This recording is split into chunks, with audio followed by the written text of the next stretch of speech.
and welcome to Tiny Table Talk for The Challenge, Season 38, Episode 15. I got a lot to cover in this video, going over Amber's appearance on the Challenge Official podcast this past week, going over my MVP of this week's episode, a special sponsor segment, and going over some comments from my Thursday's review and recap. Without further ado, let's start with...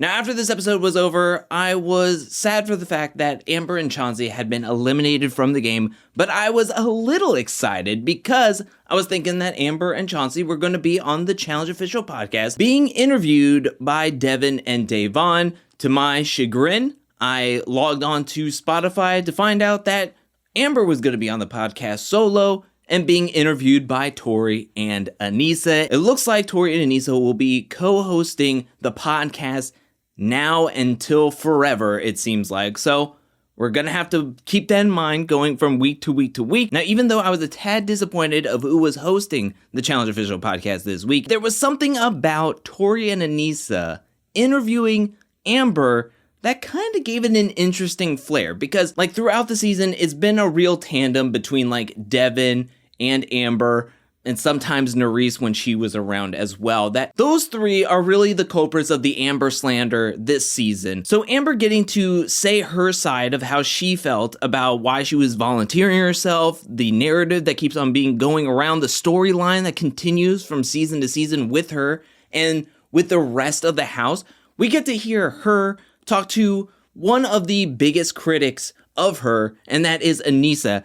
And some interesting tidbits come out. We have Amber mentioning how she was struggling this whole entire season. She wasn't even going to be on this season. She was actually going to take this season off, but after hearing the theme and getting to pick anybody that she wants to be her partner on this season, and then presenting this opportunity to Chauncey, who was more than excited to have an opportunity to be competing on the challenge, especially alongside somebody that he loves in Amber. Amber decided that she was not going to take the season off and come on anyways, more so for Chauncey than for her. Realistically, it's the same storyline over and over and over again. She doesn't have a lot of friends. Everybody's talking mad smack about her and kind of throwing her under the bus, and it gets tiring. I think she feels mentally drained, and she even says over and over and over again that the Challenge House is pretty toxic. So for somebody like Amber, who is always bubbly, looking for the good in everybody, can be very draining to her mental health. And then she gets news that her grandmother passed away, and she said that she felt super guilty being in the Challenge House instead of being with her mom during this really, really tough time. She wants to connect in a different way with friends and everything, but she just didn't feel like that in the house. She didn't feel like she had any real true friendships in the house. She felt like she was connecting a lot with Nany because they both had somebody close to them pass away, a family member pass away. So she felt like she could really bond with Nany in that sense, but not with everybody else in the house, including Anissa and Tori. Now, this is where Anissa really tries to pull something on this podcast and kind of turn it back over to Amber and being like, oh, well, if you really felt alone, I mean, you could have just hung out with us. You could have just came over and done your makeup, got ready with us. We would have gladly brought you in with open arms. I don't want you to ever feel lonely. But this is where Amber sticks up for herself in her Amber way with being kind of kind, but saying like, I've tried to come in, hang out with everybody. And it's just, you get that feeling. You get that vibe of like, no thank you, you can move away please, we're gonna stop talking, we're not gonna be as inviting.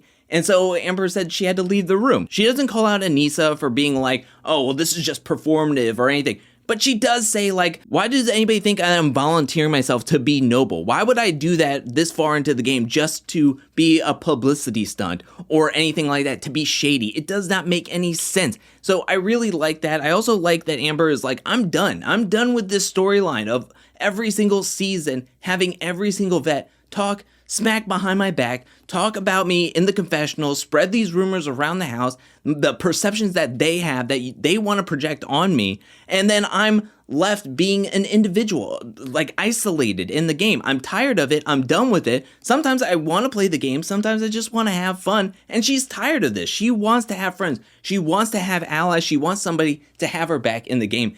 And she voices this, which I think is very, very important. And I like that she did it specifically on the Tori and Anissa led podcast, that she can talk to these two head on. Anissa didn't talk as much in certain points of this podcast. Tori really took the lead on this one in certain aspects. So it was very, very interesting. I'm really proud of Amber for how far she came this season, how much she's doing. She has been getting stronger from her first season to this season. She's definitely sticking up for herself. And I would like to see her actually get integrated more into some friend groups, actually get some allies in the game. And I think that's the only thing that's really missing from her game. I mean, she could do more puzzles to get better in the actual daily challenges and games, but she's very strong, she's physical, and if she had a better social game, she would be a really big threat in this game, more so than she is already. But this one-sided beef, this one-sided rivalry from Anissa needs to stop. Seriously, needs to stop. And I'm so happy that Amber finally got a chance to stick up for herself, talk about it fully, not really edited, or it didn't seem that edited. So I'm really proud of that. I mean, that was the shining light of having Tori and Anissa be hosting the podcast this week, is having Amber be able to confront them head on about everything that was said this episode and past episodes, past seasons, and just be like, look, this is me. Why can't I be me? Why am I being crucified every single season for just being me, for just being nice? I love that Amber just said, I'm done with it. I'm done with this storyline. I'm done with it. And I'm done with it too. I'm tired of it. So I would love to see what's going to happen the next time we see Amber and or Chauncey on the next season. But that's what happened on the podcast. That's the most exciting things that happened on the podcast. Have you ever felt down? Lacking self-confidence? Need a voice to tell you that you can do anything or be anyone? Well, look no further for the Jordan Aggressive Motivational Series. This is a series of 96 cassette tapes, 72 CDs, 213 downloadable tracks of Jordan yelling and being aggressive about motivation and inspiration to get you to where you want to be. It helps with workouts. I don't think I can touch my toes. Bend down, bend down, bend down, bend down, bend down. Let go and bend down. Overeating. Should I go get seconds? No seconds. Feeling Oh pain. man, I just fell and I think I broke my arm. Oh man, this hurts so bad. No owls. You don't feel pain. And more. Where are they? The movie starts in 15 minutes. They're always having me waiting. No, we're not waiting. We are not waiting. If you ever lack confidence, order this series today. Remember, don't be a moron. Turn to Jordan. Dan.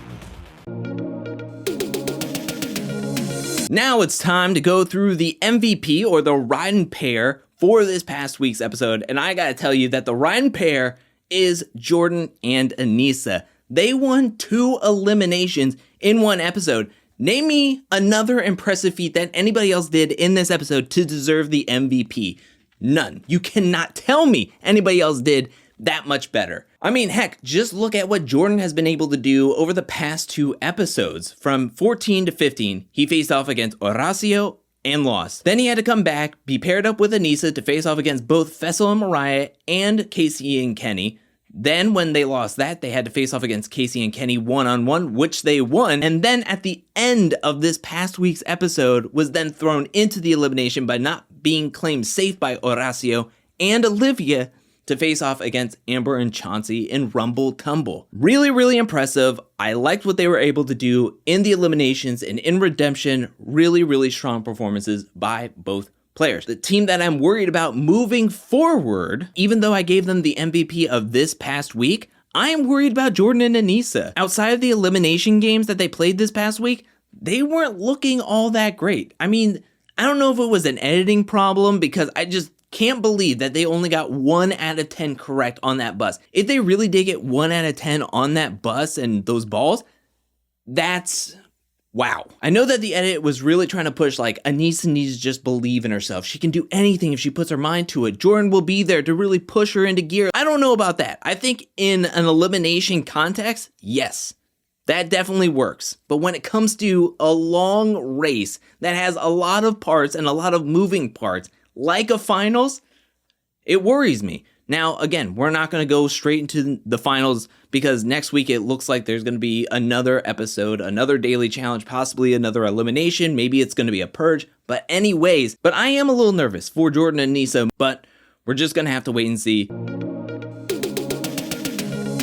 Now let's read some comments for my Thursday's review and recap, and the first comment comes from Dave L, who says, really not a fan of Casey, but her defeated look before the elimination was sad to see. She knew there was no way her and Kenny could win it. I think she had hope, but it was going to be a very big long shot. Dave goes on to say, and then they're really pushing a winner edit on Nany and Anissa for the past few episodes, them pulling wins, being referred to as more focused than ever before, really strong, etc. by multiple people. I've definitely taken a notice of that, and even Oh Yes says this definitely not Nany's time. Now, Oh Yes is pinpointing when I was talking about Bananas checking in on Nany, and I kept on saying like, oh, it's Nany's time.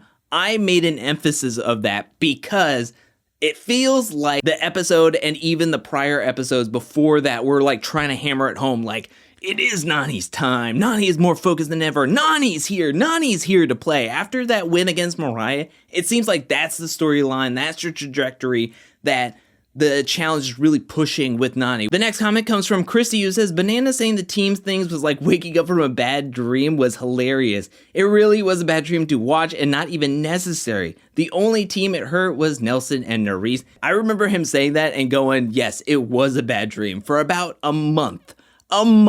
And like a week, it was a bad dream that lasted that long. Queen C comes in with a comment saying, honestly, the best part of this whole episode for me was the lack of Tori and Jordan drama. I'm very worn down from all of it. You and me both. Luckily, after Jordan was eliminated and said goodbye and then came back in, there has just been no time to have Jordan and Tori just like hang out with only each other, it seems like. I mean, we had 3 competitions this past week. Hopefully they keep that momentum going because I do not want them to be in a room alone together and then all of a sudden just start with another fight. It was refreshing not to have Tori and Jordan drama this past week's episode. Fonda Smith coming in with a comment saying, Amber and Chauncey's relationship has me feeling all the feels. It's too sweet. Amber and Chauncey are like real couple goals. There was so much criticism on the internet about who's really best friends, who's really a ride or die pair. Let's just be real. Amber and Chauncey are like the true pairing. They are so in each other's corners.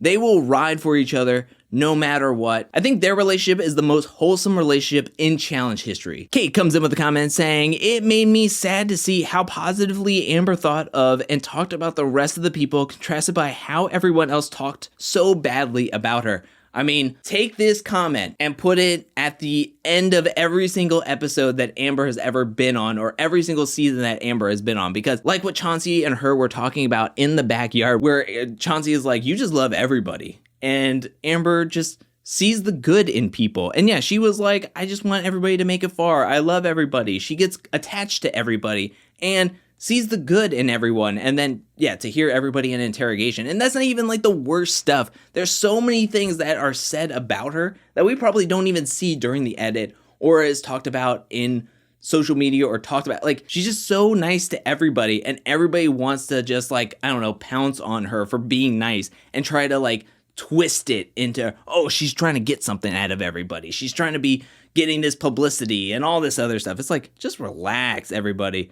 Everybody is so jaded right now that if somebody is just too kind, that she can't fit into the friend group and has to be taken out because she's too shady. Mannequin22 comes in with a comment saying, it seemed to me that Johnny, Devin, and Anissa were projecting heavily in regards to what they thought motivated Amber and Chauncey's choice. It's like, guys, just because you would have done it for those reasons doesn't mean Amber and Chauncey would. Yes. And even when Chauncey was like, I didn't step up for my team during that daily challenge, and I feel like I need to earn my stripes. I need to go in there and prove myself and get that redemption for myself. Even Anissa was still down there being like, Amber, the only person you're doing this for is you. That's what really got me in this episode. Is like, why are you so critical of somebody just wanting to go in and then be critical about like, oh, this is just for trying to get on your good side? Who cares if they fall flat on their face and they leave the game? Oopsie. So, like, what does that prove anything? BK Baller 3000 comes in with a comment saying, I remember when Anissa got offended at the Double Agents reunion for being called a mean girl, but that's exactly the vibe she gives off, talking about Amber negatively for no reason. Again, Anissa, worry about your own game. You know, don't worry about what Amber's doing. You worry about your own game. I loved when she didn't pull the safe dagger, and then Olivia and Horacio did, and then sent them into elimination, because I just felt like she was just like, oh, well, we got 2 chances to get this safe dagger to be safe. We should be safe. We're not going to be the direct vote. And then all of a sudden be sent in right before the finals. And oh, how close it could have been if it was just a different game. How close could it have been if they would have went in and then lost right before the finals again, Anissa? And the final comment comes from Rusky Dude, who says, Jordan was a beast in this elimination. He has been physically killing it. And Drew, question, why do you think everyone keep protecting Fessy? You think it's all because of Mariah? Because it doesn't make any sense at all. I think that Bananas and Nani decided to save Fessel and Mariah. 1, because of Mariah. But 2, Fessel's number 1 was looking out for Casey and Kenny, or just Casey. Nani and Casey were each other's number 1s. And then when you pull out Casey out of there, then it's like, okay, well, we still have that connection with Mariah, and then we should just look out for Fessel because he is a strong player. If we win this week and somehow we don't win next week, maybe Fessel and Mariah would have a really good chance of winning next week and keeping us safe.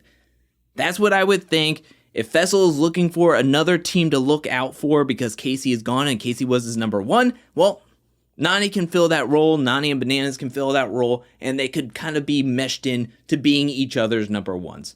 That's what I think. That's why I think they saved them. I think they know Fessel and Mariah are a really strong team, and so if they win, then maybe they could do something to keep Bananas and Nani safe going into the draw if they were to see the draw next week and somehow not win the next daily challenge. If there's another daily challenge, maybe there's going to be a purge. We don't know. We'll have to wait and see. But that is it for this week's video. What did you think about this week's episode? Let me know down in the comment section below. What did you think about all the stuff that happened on the Challenge Official podcast that I talked about? Did you listen to the podcast, or did you just listen to my recap, or have you heard something different? Let me know down in the comment section below what you thought about. Do you think anything will change after this season? Do you think Amber will be more included with the Vets Alliance and the Vets Vacation Alliance and kind of have more friends going into the next season she does, possibly not 39? Or do you think this is just going to be a vicious circle and cycle that Amber is always going to be on the outs with, say, Anissa and Tori? Let me know down in the comment section below. What do you think about my MVP of this week? And what do you think is going to happen next week? Do you think there's going to be another daily challenge? Do you think there's going to be another elimination? Or do you think there's going to be a purge right before the finals? Let me know anything and everything down in the comment section below. I want to give a special shout out thank you to everyone who supports me over at patreon.com/angelcakevids. Thank you for your support. Thank you for your generosity. Thank you. And thank you to everyone who is watching this video up to this point. I'll be back really soon with more challenge content, more content in general. But until then, peace.